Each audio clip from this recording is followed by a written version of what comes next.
Hey, this is Matt Cain with the San Francisco Giants, and you guys are listening to TortureCast. You're listening to a podcast by and for fans of the San Francisco Giants with hosts Willie Dills, Chad King, and Ben Lee. Let's go Giants!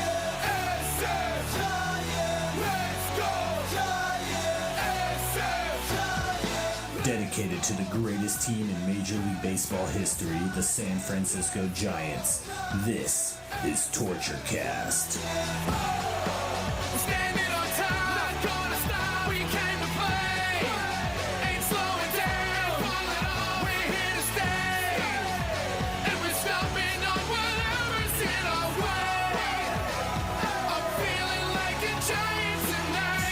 Welcome, everybody, to the TortureCast, the podcast by and for fans of the San Francisco Giants. This is episode 59, the Guillermo Mota episode.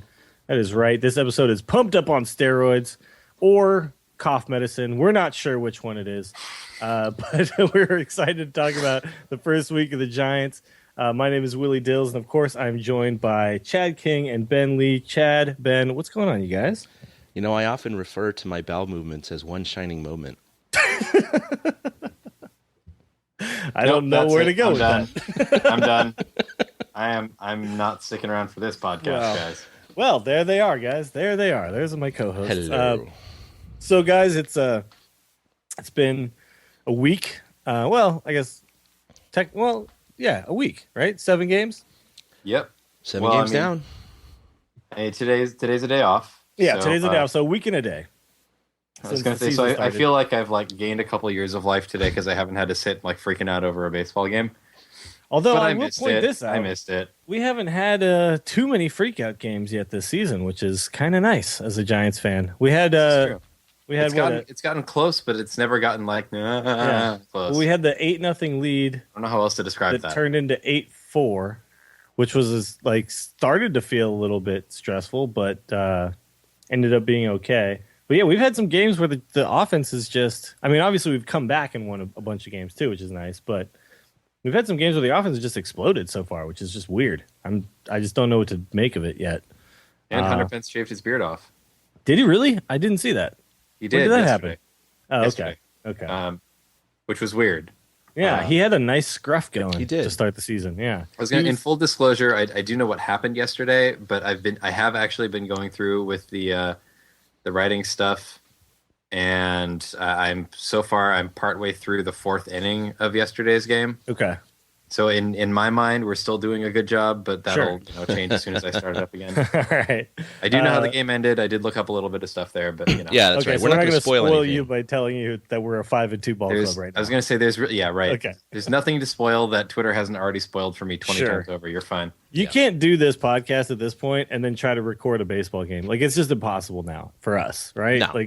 I get tweets all the time. It's pops up on my phone. What's going on with the Giants? I can't avoid it. Yeah. I'm subscribed to notifications from the beat writers. It's bad. Yeah. It's just that's what just happened. Yeah. But that's fine. I've gotten to the point now where I'd rather just know. I'm not like the way I used to be. When I was 24 or something like that, I would record games and be like, no, I cannot know what's going to happen. But maybe as I've gotten older and wiser, I've just stopped caring so much about needing to see every single pitch of every game to feel like I'm following the Giants correctly. But so far, before we jump into the details of what's going on, let's just go ahead and point out that the Giants look really good. I think they're the real deal. And I don't know what you guys feel, but it just seems to me like maybe people didn't expect this from them, but they look like serious contenders right now. So what do you guys Chad? Just if you're feeling it out so far, how are you feeling? It kind of reminds me of the beginning of the 2003 season. I think they started that year 13-3, and they're not going to hit 13-3. But I remember just thinking, man, this offense is way better than I thought it was going to be. And that was with Billy Swift and sorry, it's 1993, not 2003. It was 1993. 10 years I was going to say 2003. I'm dating myself. I'm dating myself here. No, 1993. 2003, we were still getting over 2002. So. Yeah, no, 93, of course, is when they won 2003 turned out pretty well considering that. It did. But 93 is, of course, when they won 103 games and didn't make the playoffs because of the stupid playoff system. But anyway, The Atlanta Braves won the West. Yeah, exactly, with 104 wins. No, I think that season started off remarkably well. I remember thinking 13-3, damn, they're going to run away with the West. And they were up by, 10 games at the break? And then Atlanta Fulton County Stadium burned down, and Fred McGriff came over, and suddenly he was the messiah, and they came back. But no, the offense has been way better than we all expected. I know, small sample size, we always talk about that, but people keep saying that. But at the same time, it's 7 games. They're 5-2. That's better than 2-5. So why can't we just take this as a positive sign with Belt having 4 bombs already? It's better to start hot than cold, right? I mean, if we're going to get hot, let's just get hot right now. A couple people brought up some good points. They played in Arizona, which is notoriously a hitter's ballpark. Sure, and the Giants have always hit well there, and that's 4 games. And then Dodger Stadium was playing really live, especially yesterday, the game that you're scoring right now. Apparently everything was just flying out of the park. Even sac flies were going to the fence. A couple of Pagan's hits have, the 2 that Pagan has hit that I've seen so far have both been just cut right through the infield like a knife, just right past the 2 guys who are out there. He was finding a lot of holes, but it didn't hurt. The ball's just kind of zipping. Yeah, a little bit, I mean, so. it's the balls are flying off the bats. It's whatever the reason might be.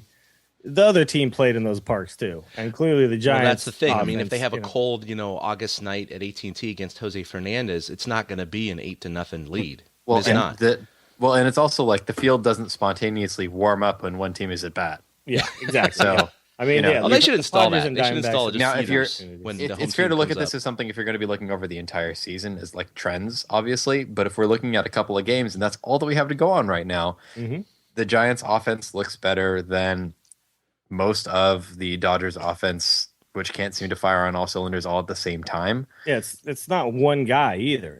That's the beauty of it. It's you go through periods sometimes where one guy can just carry a ball club. I mean, we saw Pence down the stretch last year in a pretty bad season. We've seen Posey do it before by himself. Sure, Posey's done it. Yeah, I mean, Pablo's done it many times as well. And sometimes a guy could just carry an offense, but this has been kind of everybody. I mean, we've seen Pagan do well. Posey's hit a couple. Belt's doing really well.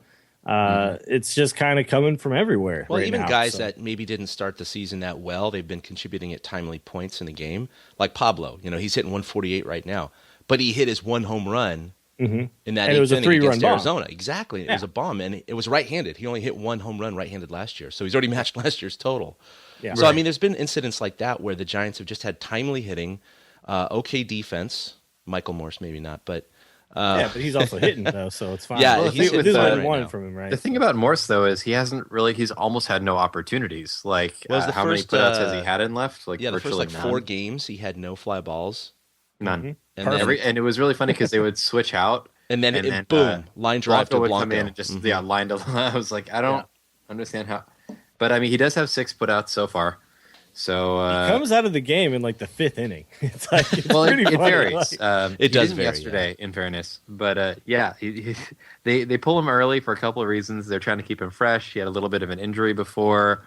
They want to have a stronger defender in left, and it's kind of nice to at least see that the team kind of acknowledges that he's not the strongest defender in left. Although, better left than one of the other areas because he's got less ground to cover. Playing it correctly, if we're up 8-0, just pull Morse. We don't need offense anymore. We just need to protect this lead, right? Right. And that's what happened in that game was that we got up big. I think Morse had he took a slide or something like that. Looked a little awkward. All right, go ahead and sit down. So that's how you play with a guy like Morse in your lineup is, he's very similar to Pat Burrell in that, you get a couple of at-bats from him, probably 3 or so. And if you have the lead, it's time to yank him because now it's just protect the lead time. So I think Bochy knows how to play this style of baseball where you have moving parts and stuff, and he's going to do a good job with that. Let's just go ahead and jump right into what's going on this week. So we already mentioned 5-2. Some of the notable things that are going on with the Giants right now is 11 home runs to lead the majors right now, which is insane. It's absolutely insane. And it's mostly coming from 2 guys. Yeah, it's been spread around a little bit, which has been great as far as who's hit 1, but a lot of that total is coming from 2 guys who are having really nice starts to the year for the most part. Well, you have Belt just hit 4, so I mean that's okay, cool. That guy's insane right now. Great, let's just ride the hot hand while he's hot. But Posey with 2, but then you got Pence, Sandoval, Morse, Pagan, Hicks, and Brandon Hicks. That's a lot of guys as well who have also gotten that first one kind of like out of the way, right? Right. Like they're not going to now go like 16 games of the season haven't hit a home run. You're like, what's going on with these guys? They've all gotten one jack, and it feels nice to know that we can get power from so many different places in our lineup, as deep as the 6 and 7 hole. That's a good feeling when you're looking at this Giants offense. The two things that have jumped out to me so far is, one, the number of home runs, and two, how many times we've scored with 2 outs. Yeah, a lot of those scores have come with 2 outs for sure. Yeah, I'm not even sure what the actual numbers are on that. We don't have them in the notes yet, but I believe we're leading the league also in 2-out hitting. So let's see if I can pull that up. Sounds like someone's already doing it. I hear the tapping. The Dodgers game when they scored 8 or 6 runs in the first. Did they have 6 consecutive 2-out hits, or was it 9 consecutive batters? There's an intentional ball in there, so. Because I thought it was like walk and then 6 hits and a walk, and then I looked at my handwriting closer. Instead of 1B, I had written IBB. Yeah. Oh, so they intentionally walked. There was an intentional walk in there somewhere. But that's which is as good as a hit. Yeah. Right. I'm just trying to see if I can pull up the splits. Yeah, the 2-out stuff. Yeah, it's right now I know it's like insanely good right now. Yeah, I got the team situational hitting. Nope, that's not nearly as useful as I thought it would be. You've also got, so you've got Pagan in the leadoff spot hitting over 400, which when your leadoff hitter is hitting over 400, it's pretty hard to not produce as an offense, right? I mean, like you really have to mess up to not be getting runs across when your leadoff hitter is getting on base half the time. It's just insane. And then you follow him up where, we put Belt in the 2-hole for a while, and then you followed up with a guy who's just insanely hot like Belt. I mean, obviously the Giants are going to do well while this is going on, but as I'm watching these games, I'm just thinking it's going to be hard for the Giants as a team to slump when your lineup goes as deep as this one goes. Like your 6 guy could be a 5 hitter on a lot of teams. Your 5 guy could be a 4 hitter on a lot of teams. All the guys are like slightly better than the position. Like they could be in a better position on a lot of teams, and like it's really nice to know that, let's say Buster Posey does start to slump or Pence starts to slump, that you've got like Michael Morse behind him and Brandon Belt. It's as a Giants fan, this isn't the way it's felt to us in the past. When we had Posey struggle, there was nobody else. That was it. We were gonna struggle as a team. There was nothing left, right? Yeah. So this team seems to be built in such a way that type of stuff isn't really going to happen to us. And then it basically comes down to, like, does the pitching do what it's supposed to do?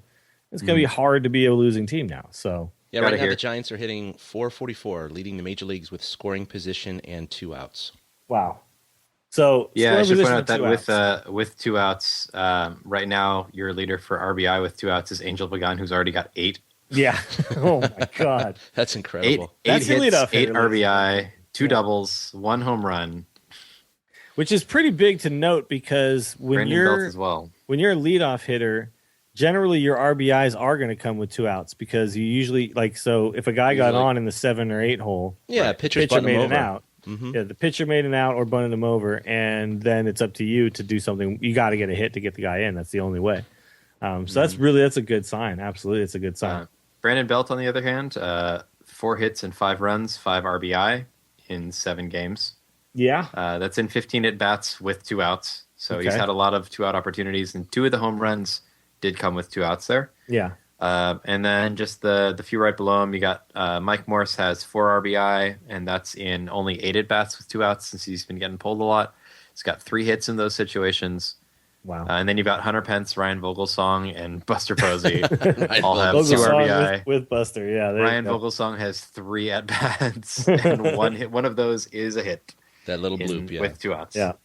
So that's good. It was a nice hit, though. When you look at this team makeup and you think, like, we don't have to fear the 2-out situation, which is, like, historically has been a big problem for the Giants. Like, we would get to 2 outs, and then it's like, well, okay, that might as well be 3 outs. Like, we're not going to score now. So much for that. Yeah. I should point out that with no outs, Brandon Belt has 2 RBI, Mike Morse has 1, Hector Sanchez has 1. That's it. Yeah, that's well, we're not More or less like, what you were expecting. yeah, we're not Go like, ahead and going get crazy. out, guys. Let's get 2 outs Yeah. so we can start hitting. We're just not going. I mean, obviously, it's hard to get RBIs with no outs too, because that means you had to have a big inning. But And chain things together a lot yeah, and get you had to somebody do it real before early. anybody got out. Yeah. Yeah. Belt on pace for 80 home runs. I think he'll get there. He just thinks he'll hit 74. I mean, so he's got a little wiggle room All to he needs is fall off 74. there. Exactly. As long You as don't the edges need 80. bonds, it's all Yeah. good. It's Yeah. fine. For sure. Solid. No, he's been looking absolutely tremendous. I mean, his swing is cut down so much since last year. I mean, I know he made the change in the late second half last year, but I actually hadn't seen a breakdown, a side-by-side comparison of his stance at the beginning of last year versus the beginning of this year, and it's really dramatic. It's really dramatic. Last year, he held the bat kind of with an exaggerated stance where his elbow was way up in the air behind him, and his bat was kind of over his shoulder pointing up. This year, if you can imagine, it's a little hard to describe. He has that back elbow down. It's almost level like with his rib cage, if you will. And he's got that bat pointed more straight up and down. And then, of course, the grip, which we all knew about, instead of holding it in the palms, he's holding it in line with his knuckles, more like a golf swing, a golf grip. And so he has a lot more back control and reaction time. And so he's been attributing all those changes to the ability to hit the inside pitch and just be able to slow something down for the outside and then just have the bat speed to pull it. Yeah, they can't do what they were doing to him a few years ago, which was just drop the slider on his back foot and get him out every single time. Right. Although, in fairness, he is leading the team with 10 strikeouts. And Well, yeah. several of those have been I think that's called, always but- going to happen. Yeah, I Yeah. feel like Belt's type of, I mean, you've seen that they're putting the shift on too with Belt now. Yeah. Which has been interesting because I didn't, he can be a little bit pull heavy, but I didn't see him as being like a candidate for a huge shift. But so many teams are doing it that it kind of makes sense. Well, what they're, Like, they're, all right, I they're guess doing they're- though is they're pitching him inside on top of doing this. So True. it's just part of the game plan against Belt. But yeah, he's always kind of been a guy who strikes out. He's he swings hard and Well, in fairness, out of those strikeouts, just because I happen to have it here, let's see. At least one's called, two, none that game, three. so he's swinging missed strikeouts. No, these are called strikeouts. Called strikeouts. Okay, so he's letting the third pitch go by. He's always been known as a guy who has a really as good far eye. as I've too, gotten, right? that's four. Yeah, he's got a really good eye, and I almost wonder if there's a way that teams are trying to take advantage of that a little bit, knowing that he'll try to lay off some things. Mm-hmm. I don't know that you do that because you have to assume with Belt you can't leave you can't groove something. You've still got to make a real good pitch. But if you get something that you looks like it's going to dip outside the zone and it catches the corner instead, there he goes. Like he's been getting punched out a little bit more often, and I'm hoping that it's a changed approach thing because obviously the changed approach is working for him if it is. Well, so, he may just be guessing more often than he used to in a 2-strike count, which I know hitters as they hang around the league a little longer tend to do more often than like a rookie who will just kind of like I just got to protect. I just got to protect right now. But as a veteran, the pitchers you're facing a little more, and he's been around a little while now. I mean, he's not a rookie anymore. He's still very young, but he's been around long enough to know the tendencies of the league. And so he may, and also all the work with Barry Bonds. I know Barry Bonds used to always look for a pitch in like every count. Like that guy just was like, I know what they're going to throw me.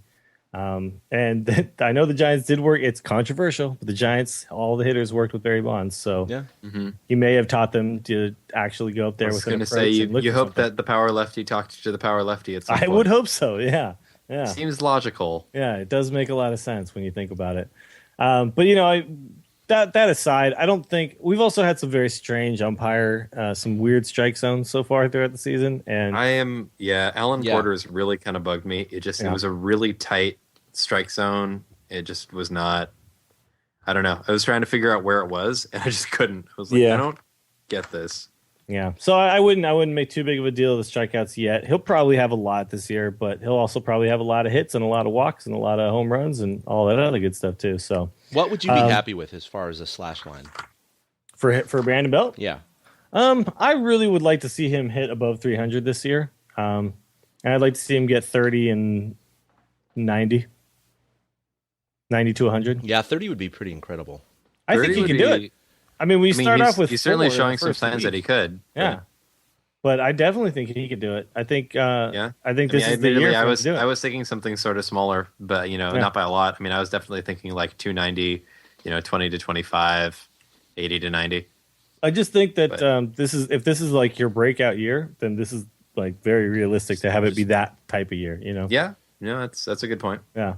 Which, if he does have that kind of year, I mean, he'll get some MVP votes if he does have that kind of year. Well, when you already got 4 home runs in the first 7 games, you already got a nice head start. Yeah. Well, and you're getting attention, which, as anybody knows, if you've got a player on the West Coast, the first thing you've got to do is get attention. And that's, whether it's a like flying Angel Pagan catch or a flying Sam Fold catch or, like the nonsense that is Brandon Belt right now, you've got to do something to get people to notice because so many coaches on the East Coast are going to be in bed by the time you're playing. Yeah, that's true. The other thing too, though, is Belt's going to benefit quite a bit from the fact that even if he starts off really hot, which he already has, but even if he continues that, he's still always going to be. He's not going to be Pence, Posey, or Pablo. Like the reputation is still not going to equal those guys. So he will benefit from not being the guy that gets pitched around. You know what I mean? Like he just there's other guys in the lineup to pitch around. The reputation is going to change, but that the theoretical stereotype of the protecting, where you say like, if I walk this guy, I can't do that because right behind him is Buster Posey, and right behind him is Pablo Sandoval, and right behind him is Hunter Pence. That's I don't know that you necessarily approach a guy differently because of who's after him too much. There's a little bit of strategy, I'm sure. There has to be. Well, there is, absolutely. But the fact that there's 5 of these guys in a row, you're just like, well, hell, I can't make any mistakes. That's cool. You just have to pitch them all tough. Like you lose one of them, you could give up a big inning. So it means that the pitches will be around the strike zone more often. It is what it means ultimately. And Jeff Kent benefited from this for a while.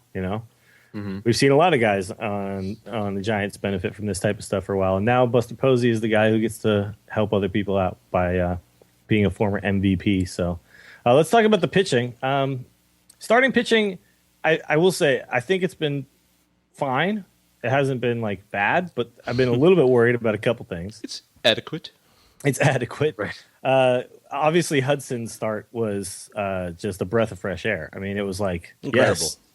Yeah, he came in and he moved the ball. That's in more and what out. people expect from the Giants. It was nice. Yeah, he moved the ball in and out. He never, he didn't. We all know he's not going to top out in like mid 90s. He's like throwing like high 80s or whatever. But everything had movement. Everything was low in the zone. But everything had control too. Yeah. I mean, he was spotting the corners like perfectly. Yeah, exactly. He was like a surgeon out there. I mean, Yeah. things were tailing, hooking. He was hitting corners. I mean, he just looked like an artist out there. Yeah, 3 hits, 7 strikeouts, no runs over 7 2/3.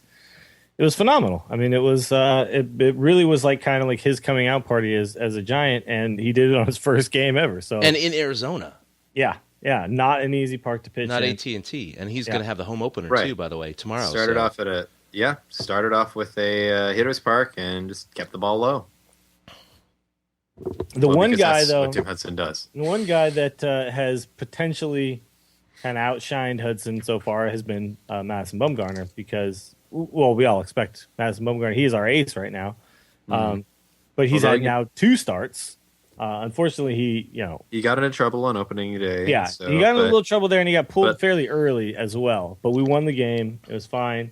In the end, fairness, and also trouble wasn't he his got pulled fault. in the 7th, which for him is fairly early. But The trouble wasn't his fault. he's been racking up a lot of high pitch counts And a lot of so hits. We'll say that. Yeah. A lot of hits. But the trouble in that game was not his fault at all. The defense was shoddy in that game. Oh, in the very first game he pitched? That was a disaster. Yeah. I definitely agree with that. But ERA is at 1.74 after 2 starts. And both games, like he looked like he's Madison Bumgarner. I mean, obviously, we want him to be our ace. We think he's supposed to be our ace. But it's good to see him actually come out and do okay. Obviously, you could say that he's given up a little bit too many hits right now. Well, it's just that he wants to be able to complete a perfect, not a perfect. Well, I'm sure he wants to get a perfect game. He wants to be able to do a complete game at some point. And what's happening right now is he's working up into these 100 count pitch counts by the 6th, the 7th, and it starts looking more and more like you can't leave him in for this stuff. Even when he's still got gas, he starts to get hit around a little bit, right? Right around 100, which, there's always a stereotype like Timmy can keep going for a pretty ridiculous number of pitches some days. Matt Cain can keep going a pretty ridiculous number of pitches some days. So can Bumgarner, but for the most part, when he starts getting around 100, you're starting to see some signs of fatigue. That's something. Well, that first game, he I was going to say after like 4 or 5 errors, you start seeing some signs of fatigue too. Yeah, yes. he only got to the 4th inning. He got pulled in that game because he had thrown a lot of pitches in 4 innings, and the defense had not helped him out. But also, it was basically like a matchup situation as well. Like it just kind of made sense to pinch hit in the situation where it was. He probably could have gone another inning just fine. But it was 0 earned runs in that game. I mean, he gave up 6 hits, but no runs were earned in that game. So, that clearly was not his fault. And then, of course, the game against the Dodgers, he goes 6 1/3, gives up 8 hits, but he strikes out 10. And again, on 1 walk. So, although I did find it interesting with Bumgarner that in that second game he allowed 1 hit every single inning. Yeah, that was true. Yeah, he never had a 1-2-3 inning. Yeah, it was. No, he did. Yeah, no, he did once, and it was in the 5th, and that was it. Yeah, it was consistently like every inning. It was like, oh, well, there's the Dodger on base. It was like one. Yeah, he was back in the stretch a lot, and then in the 7th inning is when things started falling apart a little bit. Yeah, but I mean, again, it's the Dodgers are a good lineup. It's stressful to get through that lineup. In fact, that he managed to get out of every he got out of every inning. So those were 6 very good innings, even with the hits scattered like that. But it does, it's something that it raises the pitch count. It shortens the longevity and the duration. He gets to stay out there. Yeah, but he looked real damn good that second start. Yeah, real good. I will say that the second inning, I wanted to see him get like the shutdown inning after the Giants had scored, but he got the shutdown on the 4th and the 5th, and the 5th was after the Giants actually did score a bunch. So. The 5th was pretty big. A real solid one. Yeah. Bumgarner might end up being one of those Verlander style guys who gets better as the game goes on later, if we can still kind of see him not top out at 100 by the end of the 6th. Yeah, it makes sense. He's a strong guy, so he is, and he definitely gets a better. He seems to get a better feel for his pitches as the game goes on. Yeah. So Chad, you put a note in here that's kind of interesting. Is Matt Cain's batting average against is better than MadBum so far, but the ERAs would indicate otherwise, but this is really comes down to just the error really the bombs, right? It's just it's the bombs, right? It's the bombs and the small sample size. It was just kind of a fun stat, and the errors in Bumgarner's case. Yeah, the errors.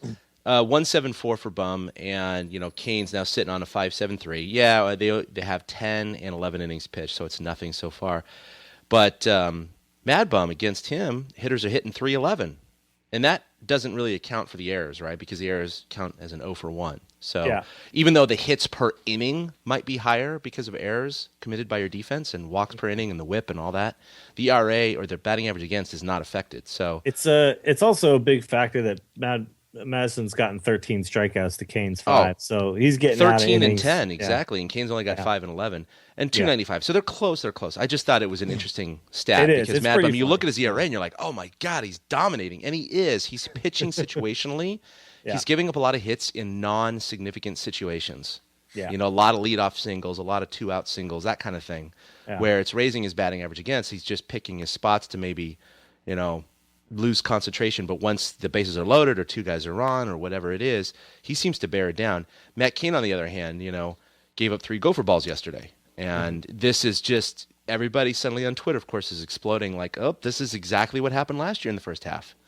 And everybody's getting a little worried about elevating that ball. And in his post-game comments, he was real calm. But, he was like, I thought I pitched really well. And, Righetti and Bochy both said that he was spotting the ball real well. He had zip on his fastball. He hit 93, 94 a couple times.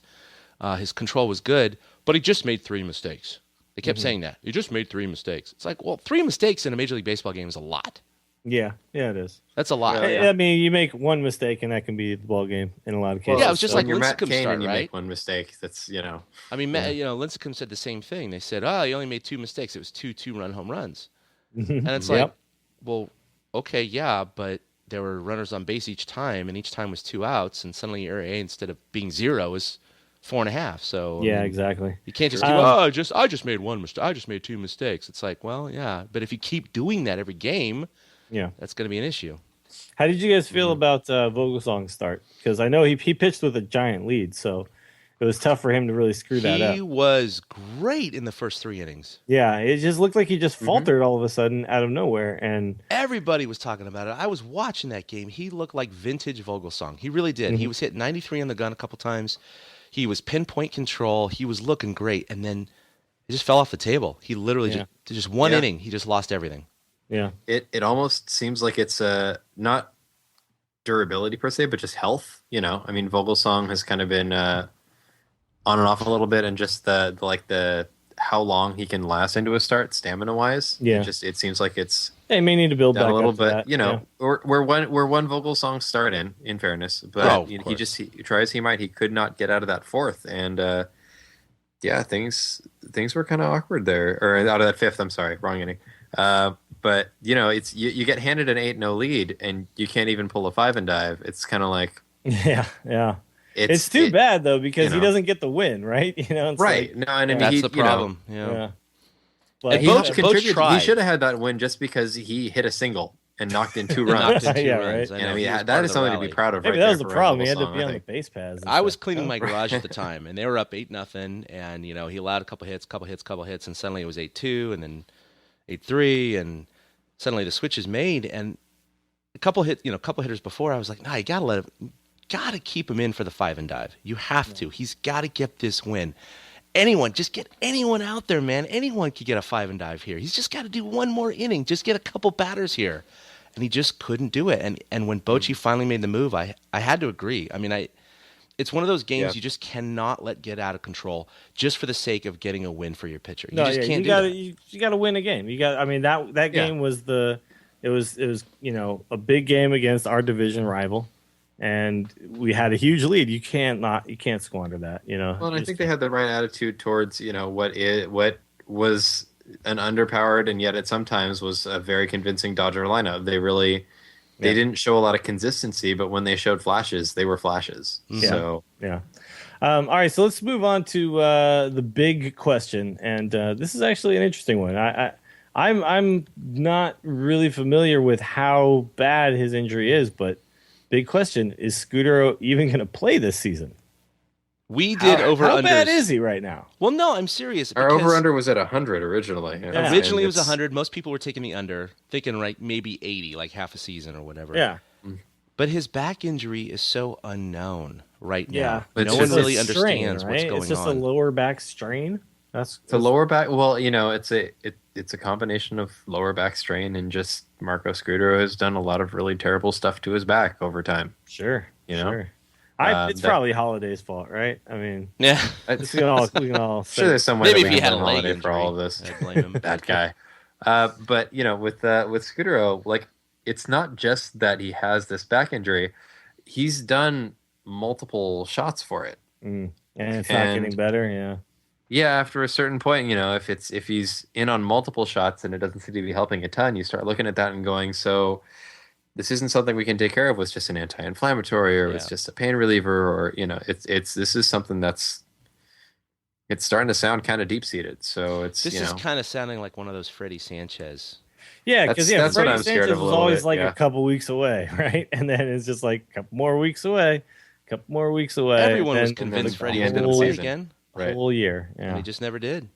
Yeah. He just never did. And Yep. I'm just really hoping it's not going to come to that point because I don't know well, if it's in fairness, we have 2 more years of Marco, not 1. No, you're right. Absolutely. one more year He of still Freddie, has one more so. year after this year, Mhm. but he'll be 39 next year. And if he needs like nerve ablavement or whatever it's called, I'm a little concerned about that because that would put him on the shelf for the entire year. But the back is a mysterious part of your body. I mean, there's so much that can go wrong. You sneeze and you can pull and pinch a nerve. Mm-hmm. So it's I really was concerning. definitely out for 3 weeks after trying to put a sock on last Yeah. year. So We all know how the back can be very, very bulky. existential. Yeah. Yeah. Now he is eligible tomorrow. Wait, the 8th, I think he comes off, right? He was only on the 15-day. To the deal at that point. Yeah, but I know Bochy had said he's a ways away, so we'll probably see him go back on.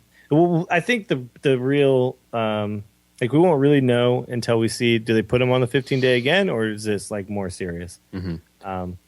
Although I will say, in his defense, we're not really in a rush to get Scudero back. And we got No, not Brandon Hicks. necessarily. Brandon Hicks has been somewhere between serviceable and batting 444. Somewhere between there, yeah. And Mostly on the 444 side. Right. And Arian Andrianza, he's looked pretty smooth out there for the most part. Yeah, and then you've also got Arias too. So you got a lot of options. And Joaquin Arias looks like Joaquin Arias, which is, not terrible. Which is serviceable. He's more close to serviceable. But yeah, it's true. It's like the Giants are not necessarily hurting right now because of this.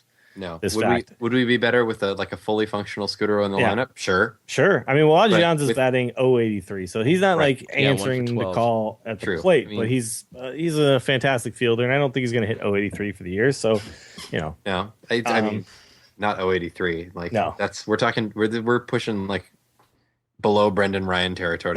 That's when things have gotten pretty bad. Now, these guys will end up around where they're supposed to end up, which is somewhere between 220 and 240, and that's what Arias and Adrianza are supposed to probably hit in the bigs. So, yeah. But Brandon Hicks. So I'm going to mention him later on in the show when we get to our favorite players. But I didn't really see this coming, honestly. I mean, I knew he was a ball player, but he hit 172 last season, or was it even last season? 2 seasons ago when he played on the A's. When he was on the A's. Yeah. When that was, I think, when we had the 5 Brandon game.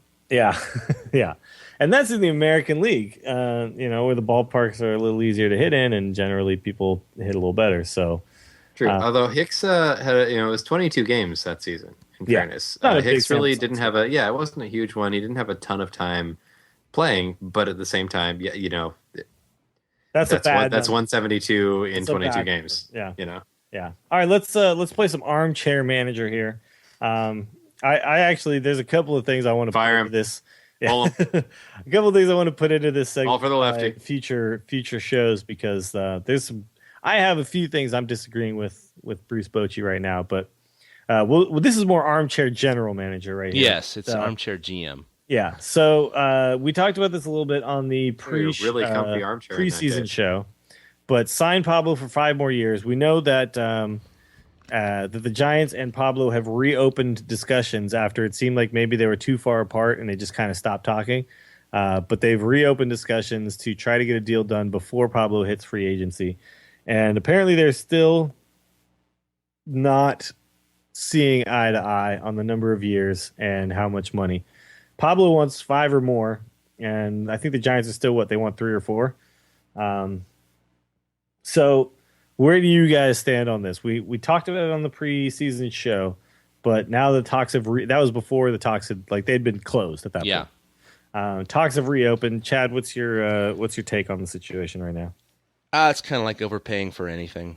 If you feel like it's a necessity, you have to do it. Right? Yeah, it hurts. I hate overpaying for it. Hey, look, I just bought a house. Okay, we're in escrow right now, and we overpaid for it. Congratulations, by the way. But we overpaid for it because it was a jewel, and it's a great house, and we were trying to fend off the competition because the alternatives are not good. And that's your house would go to the Dodgers. Yeah, exactly. It's a great analogy for exactly what would happen if he were to go to a division rival, specifically the Dodgers. And so, sometimes good offense is a good defense, and sometimes you need to overpay to keep these things in house because, again, the alternatives are not good. You don't want to see him pulling a Juan Uribe. Yeah, well.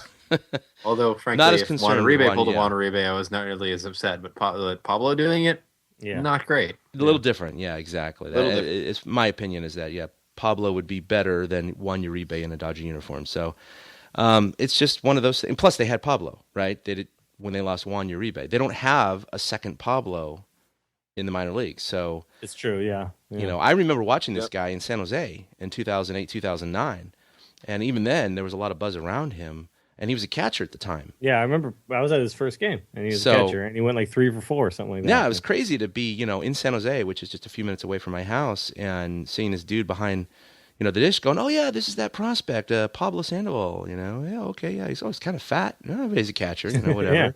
And he hit 2 bombs the night that I went. Of course, that was also during a beer batter inning where, if you get, if you're familiar with that, San Jose Giants basically tap one of the opponent's batters as the beer batter. And if they strike out in the beer batter inning, everybody gets half-price beer. And so the lines get quite long. But anyway, point being that they don't have a second Pablo coming up. Yeah, there's not somebody down there where you're like, this guy is going to be amazing. We just don't have that right now. Even we're with beer batter goggles, Yeah, it's just not going to happen. So I think they have to overpay for this guy. I mean, I think they do. He's not worth 22, 23, 25 million a year. He's not. But sometimes you have to overpay to make sure that your ex-wife doesn't get.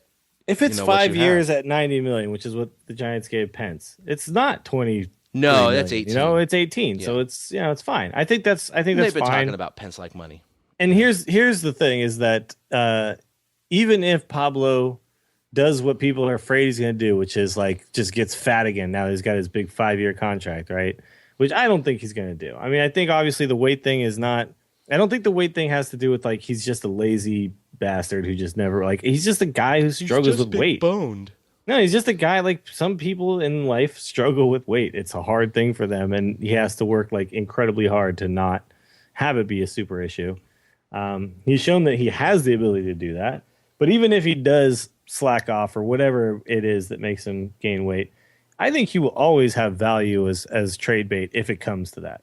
I don't think that you're like completely screwing yourself if you give him that contract. This is not a Barry Zito contract where you're just like, well, if this doesn't work, like we're screwed. We have no more extra money. Like that's still a contract that can be moved, if need be. No, that's a really good point. They were able to or willing to fork out that much money over 7 years for a guy who a lot of us were like, okay, he might be okay. He's not worth that kind of. No one thought he was worth that money, and certainly we weren't afraid of him. Oh God, the Dodgers might sign Barry Zito. Yeah, exactly. We should overpay for him. Yeah, I would gladly overpay and give him 5 years. I would. I would. I mean, it's less than Zito. It's shorter than Zito, and he's not going to be. He's not going to be as bad as Zito. You'll still be able to get value for him. In fairness, I don't think we thought that Zito was going to be as bad as Zito, but we definitely weren't quite as optimistic as I think. No, but even given our expectations of Zito, he was not worth that contract. Yeah, exactly. Pablo, I think not only is he, like no matter what you do with him, if it's around the Pence money, it's nowhere near as big of a blunder as Barry Zito ever was. But he's got a track record with us already of being an all-star, hitting 3 home runs in the World Series MVP. You can't really deny that. Like we still love Zito for Game 5 too. So right? You can't deny that to a baseball agent. A baseball agent is going to sit there and go 3 home runs in the World Series. Someone's going to pay for that. Yeah. Someone is going to pay for that. Like, oh, this guy comes up big when it's time to come up big. Someone's going to pay for that.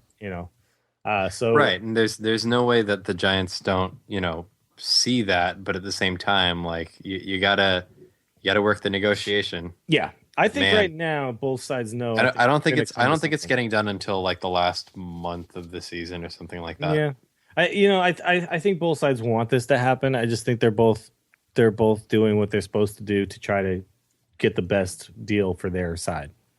That's what I really think. I think the Giants want to keep him. I think he wants to stay. It's just a matter of like trying to get the most money you can if you're Pablo and trying to pay as little as you can if you're the Giants. But I have a good feeling that we're going to see Pablo get another deal. I really believe that. All right, let's tweet at me, brah. I don't have one here, so I'm relying on you guys to come up with the gold. All right, Chad, start us off. All right. Well, it started as a tweet, but I'm not specifically referencing a tweet here. So Under Armour grew into a man. Right. The tweet grew into a full-fledged condor. No. So Buster Posey recently did a commercial for Under Armour, and it's kind of a cheesy commercial. It's actually something that is sort of outside the realm of Buster Posey's personality. He's more of a truck guy. I was going to say so was the whole Giants commercial with the telenovela, but that was great. But that was satire. So that was great. I mean, that was actually I really enjoyed this was Posey attempting to be serious. This one was like, yeah, bitch, I can throw you out because I knew that was going to happen. I don't know.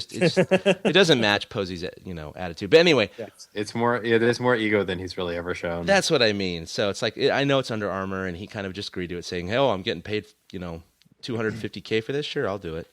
But I just thought it was interesting that we look at all these commercials that we see every day, movies and TV shows, and we always pick out these edits, these problems, not just timeline situations where, drinks are going up and down and collars are flipping up and down and parts of the hair are doing that kind of stuff. What do they call it? Continuity editors or whatever. Yeah. But there's also research that needs to be done in terms of all of the background people, settings, names, all that stuff. So one thing I noticed is that during the commercial, he's throwing a second base, and the infielder, it wasn't clear if it was second or shortstop, doesn't matter. He's wearing number 3. Yeah. And right away, that's right freaking away. I was like, what the sorry, Mm-hmm. I can cuss, right? What the fuck? Number 3? Yeah. I mean, that's just number 3 is not a Giant. I'll say that.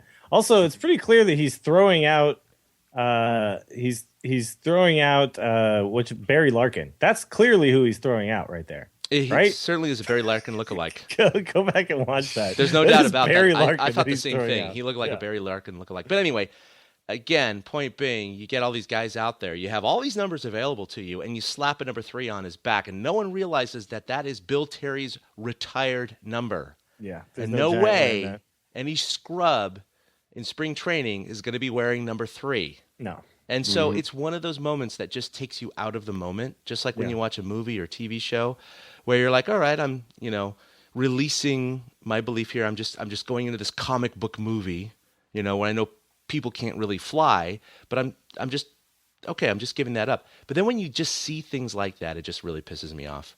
Yeah. And so Under Armour, somebody's job to multi-million-dollar company, yeah. You screwed the pooch. You didn't have anyone just actually research retired numbers for one of the longest standing franchises in Major League history. I'm going to buy Over Armour. Kudos from to here you. on out. That's it.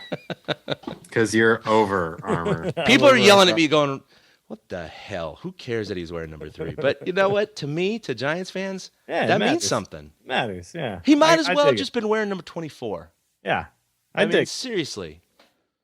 Good call. Good catch. Yeah, he could be wearing 44, 24. Come on. Come on. All right. Well, Ben, tweet at me, brah. What you got?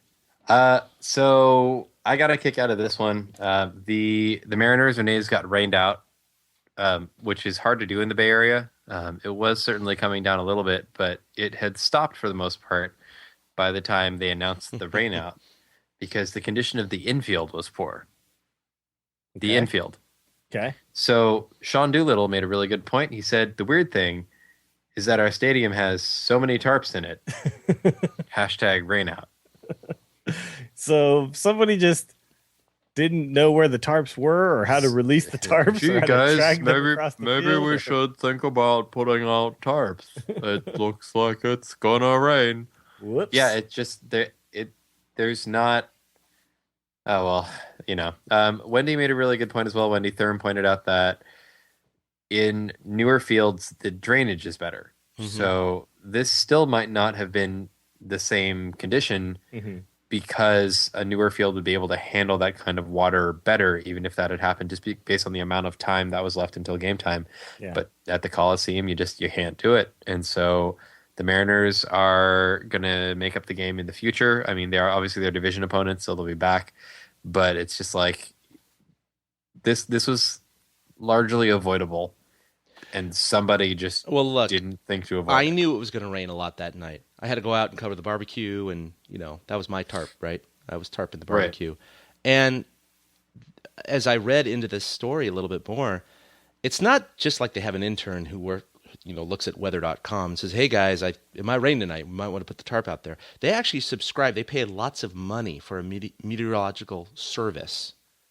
And this is what teams do. And so it befuddles me that they didn't, pay attention. Anyone in the entire department, in the entire team said, hey, let me check my smartphone. Oh my God, look at this. 95% chance of rain tonight. Maybe we should cover the field. So, it was a huge, egregious mistake. And the other thing I learned, though, quite interestingly, is that because of the collective bargaining agreement, I didn't realize that the players can actually vote as to whether or not they play a doubleheader or not, if they have the option to push off a game later in the season. Really? Which in this case, they certainly did. So I thought that was really interesting. Yeah, if it's the last visit... In the case of Cleveland, it would have been a lot harder to do. Exactly. If it's the last visit for a team or the only visit for a team. Yeah. Yeah. Although, in fairness, the Indians were in town to see us later this season, but I don't think there was an off day in there. So, Oh, I just want to briefly bring something up, even though it's not a tweet at me, bro. But just wanted to get your guys' take. Do you think Montreal's going to get a baseball team? Are you guys think that's actually going to happen? They feel like sold 95,000 tickets to those preseason games. I mean, I think that's going to restart that conversation. Yeah. For sure. But, I feel like for Montreal to get a team right now, like we're kind of at this peanut butter point where we're not doing a lot of expansion. Yeah. We sort of I hit mean, the that's the spot thing. where It's like, what team is going to go there? We're not going to someone would have expand. to. Yeah. I mean, we're not contracting. Certainly doesn't seem like that. And there aren't a lot of teams that are in serious danger of folding right now, although are some the teams. Rays could easily go away and nobody would even notice. The Rays are pushing it. I mean, the problem is that Miami just got a stadium. I know. Their stadium is really new. Their stadium is really new. It's really nice. It's really empty. There's nothing going on there. They've got a massive lease to still fill out. There just aren't a lot of teams that are not only bad, but bad, sparsely attended, and underfunded. Yeah. I mean, right now, frankly, that only team is the Mets, and they're the Mets. They're not going anywhere. Yeah, that would be really weird. I don't think that's going to happen. I guess, like, no matter how much excitement there might be in Montreal, like that someone's trying to make this happen, it just doesn't seem like it's very realistic right now. I just kind of want to get your guys' take on that because I hadn't really even heard too much about it, and then all of a sudden people were talking about it at the beginning of the year, but... No, I haven't really heard much pushing about for it. Yeah. If they're still pushing for it within the next 20 years, it's not impossible. I mean, the baseball movement in Montreal is both still, very traumatized and at the same time very passionate about baseball. Yeah, we should do. We should just take away Seattle. Just get rid of the Mariners because they don't mind when they lose teams, right? And we can't afford to lose much more AL West. There wasn't a lot there to begin with. Yeah, they only care about the Seahawks anyway. Like that's all they care about. All right, let's do some favorite guys. Right on the heels of the Sonics, man. Yeah, Too soon. exactly. Too soon. All right, new favorite guys. We'll start off with you, Ben. Why don't you kick us off with new favorite guys? Sure. All right. My new favorite guy is one of our newest guys. I'm going to go with Tim Hudson. Watching him pitch was really something. I mean, he can spot the ball so well, and you'll see it with some of our guys. They'll throw, and you can tell. Sometimes they're just not quite sure where the ball's going, and Huddy just always knows. He pitches and he hits his spots, and he really, really got a chance to show off against a sometimes talented but very inconsistent D-backs lineup. But I mean, these dangerous though. Trumbo, Goldschmidt, Montero, these guys are not small fries, and Tim Hudson really just picked him up and sat him back down. Yeah, he really did. 7 strikeouts, no runs, 3 hits. We were purposely not trying. Like we wanted to expect a lot from Hudson, but we purposely weren't because we weren't sure what position he was in with after being hurt and everything else. So Hudson really made a big statement for himself by coming out and doing that in his first game. I think collectively as a fan base, we were all just hopeful, but ready. Right, but ready we were holding our breath on that first game. We weren't sure what Tim Hudson we were going to get, and we got Tim Hudson, and it was really fun to watch. He really shores up the rotation if he stays the way he was. Well, there. I mean, Barry Zito, Tim Hudson. Yeah, it's like okay, we got rid of clearly Barry the direction Zito, we should have gone the first time. Yeah. I would say that with Hudson, the other thing that we're seeing too is if a lot of these guys keep not pulling in quality starts, Hudson is a great opportunity to really rest or cut down the load on the bullpen. Yeah, no, absolutely. He's gonna get the innings in. So yeah, I mean 7 2/3 innings. Lopez pitched to one batter, and then Sergio Romo had an inning. Like he does it the right way too. He pitches to contact when he's supposed to, and he got 7 strikeouts, but most of them were in situations where you would warrant a strikeout. Like you could go for a strikeout. It wasn't like he was out there doing what Lincecum does, which is racking up pitches trying to strike everybody out. It was a really masterful outing on his part. So I'd taking a look. He faced 27 batters, and I think 1, 2, 3, 4. I see 6 fly balls. Yeah, 7 fly balls out of 25 out of 27 batters. That's and that's what you got to do in a place like Arizona too. You got to keep that ball on the ground there. I mean, even though their infield is really fast, it's still worse to have that ball carry into that outfield. So sorry, 8 fly balls. Okay, I take that back. There was one liner in there, but yeah, he's definitely a guy that I'm looking to now after that first start to do big things for the Giants. But Chad, who is your new favorite guy? Aside from the poor starting pitching last year, I think the number one reason most Giants fans and analysts pointed to their subpar season last year was the Angel Pagan injury. The stats pretty much, showed the proof. They were a winning team when he was in the lineup. And, that's in the beginning of the season and the end of the season when he came back. So it wasn't like, it was just the first month. I think that was a really, really good, nugget from last year. And I think that's one of the keys to this year is Angel Pagan needs to stay healthy. Mm-hmm. And he's not going to hit 400 this year. But the fact that he is the spark plug at the top of the lineup, hitting with 2 outs, a bomb at the right time, stealing bags, not striking out, hitting .419, and they're 5-2. I think it's just a microcosm of exactly what the Giants need this year. And if he can stay healthy, I think the Giants really have a good shot this year. So he's my favorite guy. He can't possibly injure that hamstring ever again.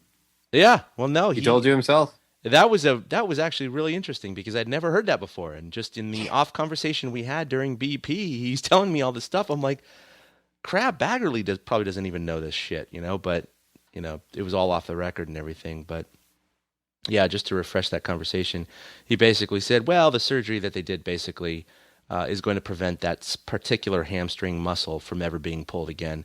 I don't understand how that's actually possible because it's a muscle, and why can't you pull it again? I feel like this is the case of build a bigger idiot. Yeah, exactly.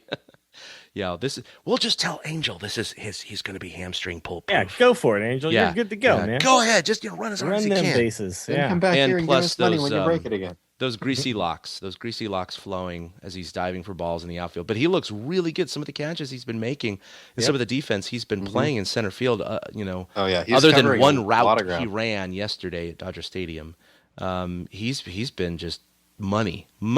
So he's my new favorite guy. Absolutely. I'm going to go with another new guy here, and the guy who's shoring up the absence of Marco Scudero is Brandon Hicks, and right. like we mentioned earlier, hit 172 in Oakland a couple of years ago, played very little, has kind of been back and forth between the minor leagues for pretty much his entire career.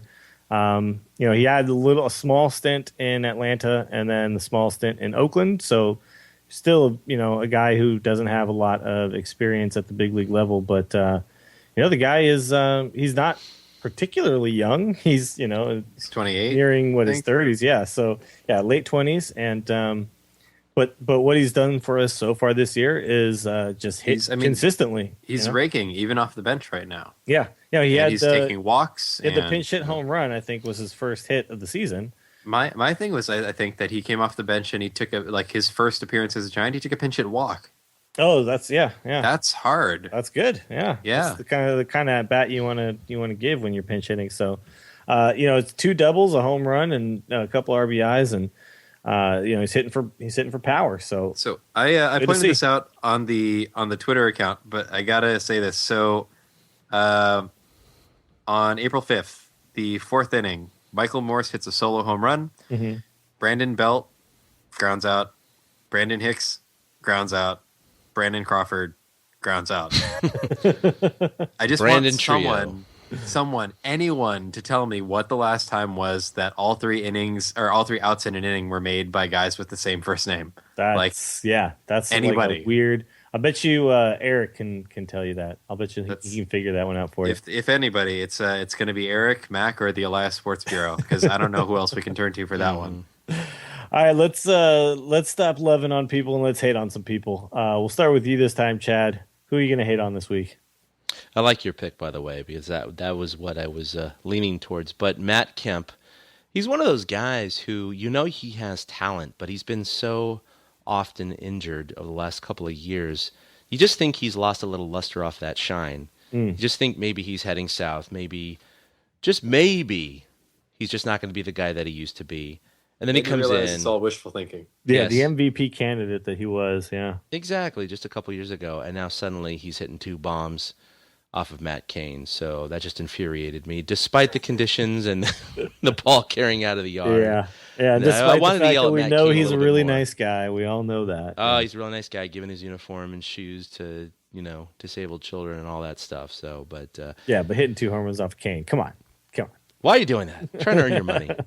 No, it's just one of those things where it's wishful thinking. I just keep thinking this guy's going to be heading south, and apparently not. So not against us. Not against Cain. Certainly not against us. All right, Ben, why don't you follow up with your pick here?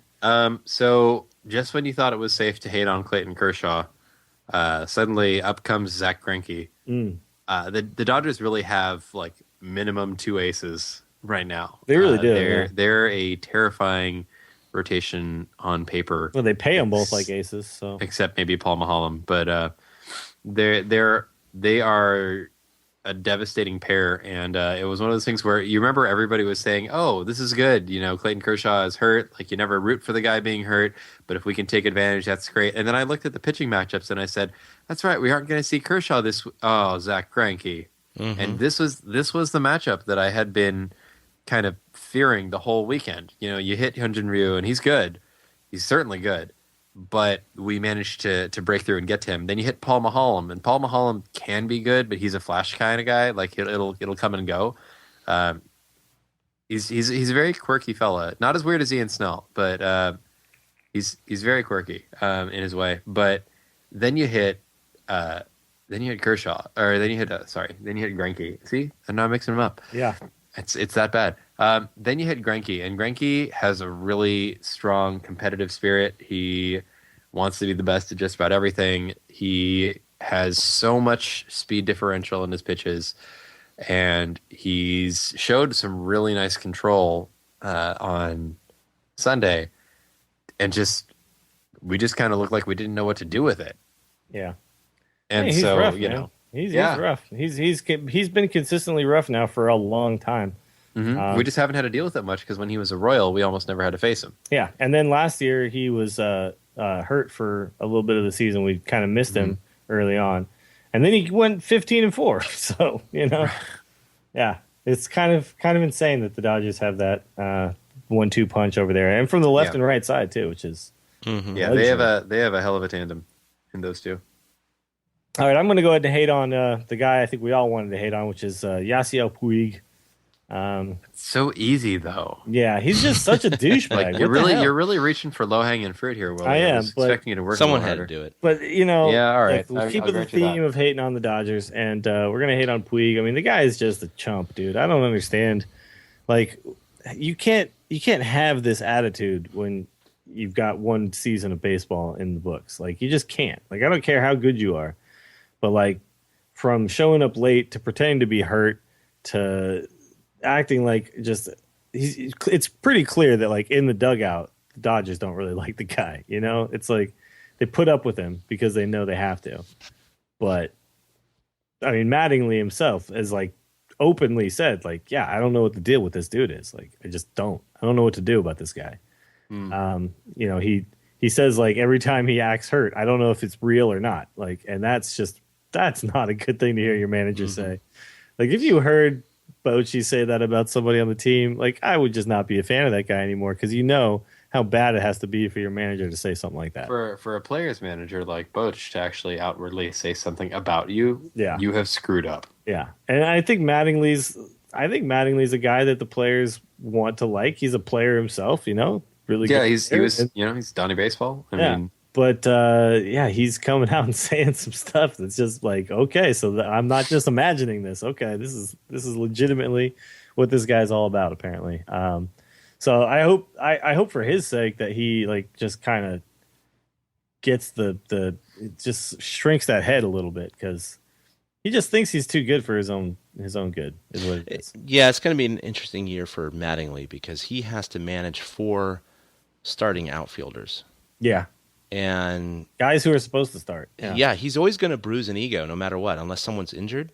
And it's an easy decision. Which is likely. It's the Dodgers. It is the Dodgers. A lot of them are. AJ Ellis just went down today, by the way. He's having surgery on his knee. And we know about Brian Wilson. He's out right now. And, of course, Clayton Kershaw. So, yeah, I mean, they commonly have injuries. But, I mean, you're talking you have Puig, Crawford. The problem is, there is some Kemp, depth there. And Ethier. I mean, you have all this depth. And, you know, it's situational to a certain extent. But at the same time, you get these guys all being paid ungodly sums of money, all having the talent to start, and yet one has to sit every game. And that's got to be a hard situation to manage, because it's not telling Gregor Blanco, you can't play today. You're not starting today. Yeah, Blanco gets it. But guess what, Blanco? You're coming in the 6th inning. Yeah. It's not that situation. You're right. It's going to be interesting for him. But luckily, Bochy does not have to deal with that situation. And that's going to bring us to why we will win it all. Enough of the Dodgers. Ben, why don't you kick it off? Why are we going to win it all this year? I'm actually going to go with, after the first and bits of the second game, the infield defense has tightened up a ton. And the way that some of our guys are pitching, Hudson especially, you got to have a good infield defense behind them. And it's been looking pretty solid. Our biggest problem right now is the vulnerability to the long ball and just the a hard hit ball in the gap. But infield, we're starting to look a lot more like that team that just would not let almost anything through that infield. So I think that if we're going to be able to get it done with the way that the pitching is doing pretty good, but just a little shaky, having a really solid infield defense is going to really shore that up and give us a chance we need to win. I agree. Plus, Michael Morse isn't a black hole of defense yet. Yes. Yet. He's got six hole putouts, guys. Yeah, 6 hole putouts. All he has to do is catch the balls that anybody can catch, and then I'm not even going to get mad if he will I admit that Gregor Blanco might have gotten one that he can't range to? Yeah, probably, but I'm not going to be really mad about a liner in the gap. But like a fly ball that's like 6 feet short of the warning track, come on, man. I just hope it doesn't field at AT&T. cost us any real big games, But the thing is again, he probably only has to play in the 8th and 9th inning. It's not going to be him out there, so he's not going to have to play 9 innings. If he does his job in the first inning, the first 4 or 5 innings, he's not going to be out there for the 8th or 9th. Exactly. All right, Chad, why will we win it all?